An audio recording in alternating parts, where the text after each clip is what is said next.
গত ৫ আগস্ট ছাত্র জনতার গণ আন্দোলনের মুখে পতন হয় আওয়ামী লীগ সরকারের। সেই সঙ্গে পালিয়ে গেছেন দলটির প্রধান ও সরকার প্রধান শেখ হাসিনা সহ অধিকাংশ বড় নেতারা। হাসিনার পর পলাতকের তালিকায় অন্যতম হলেন আওয়ামী লীগের সাধারণ সম্পাদক এবং সাবেক সড়ক ও সেতুমন্ত্রী ওবায়দুল কাদের। ক্ষমতায় থাকাকালীন ওবায়দুল কাদেরের সঙ্গে বিভিন্ন নায়িকা ও মডেলের ছবি সামাজিক যোগাযোগ মাধ্যমে ভাইরাল হওয়া ছিল নিয়মিত ঘটনা। পালিয়ে যাওয়ার পর থেকে কাদেরকে নিয়ে একের পর এক চাঞ্চল্যকর তথ্য বেরিয়ে আসছে।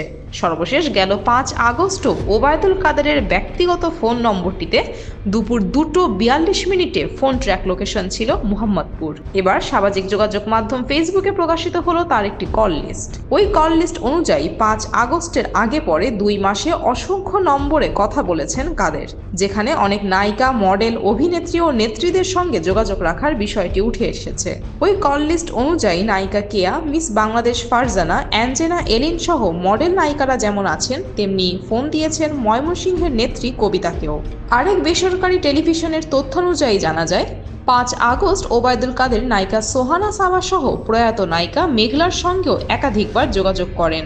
ওবায়দুল কাদেরের ৫ আগস্ট সহ আগের এবং পরবর্তী সময়ের কল লিস্টের সিডিআর কপির আংশিক প্রকাশ করে প্রবাসী সাংবাদিক জাওয়াদ নির্ঝর। এই সিডিআর কপি বের হওয়ার পর থেকে সামাজিক যোগাযোগ মাধ্যমে ভাইরাল ওবায়দুল কাদেরের কল লিস্ট। এর আগে দেশের বিভিন্ন লোকেশনে ওবায়দুল কাদের আছেন বলে সামাজিক যোগাযোগ মাধ্যমে একাধিকবার খবর ছড়িয়ে পড়ে। কোথাও কোথাও আইন শৃঙ্খলা বাহিনী অভিযানও চালিয়েছে, তবে কোথাও মেলেনি তার খোঁজ। গুঞ্জন আছে অন্যান্য নেতাদের মতো দেশ ছেড়ে পালিয়েছেন ওবায়দুল কাদেরও, তিনিও ভারতে আছেন। তবে সম্প্রতি সামাজিক যোগাযোগ মাধ্যমে ওবায়দুল কাদেরের ব্যবহৃত সিমের লোকেশন ও কল লিস্ট ভাইরাল হয়েছে, তবে ওই কল লিস্টের সত্যতা নিশ্চিত করা যায়নি।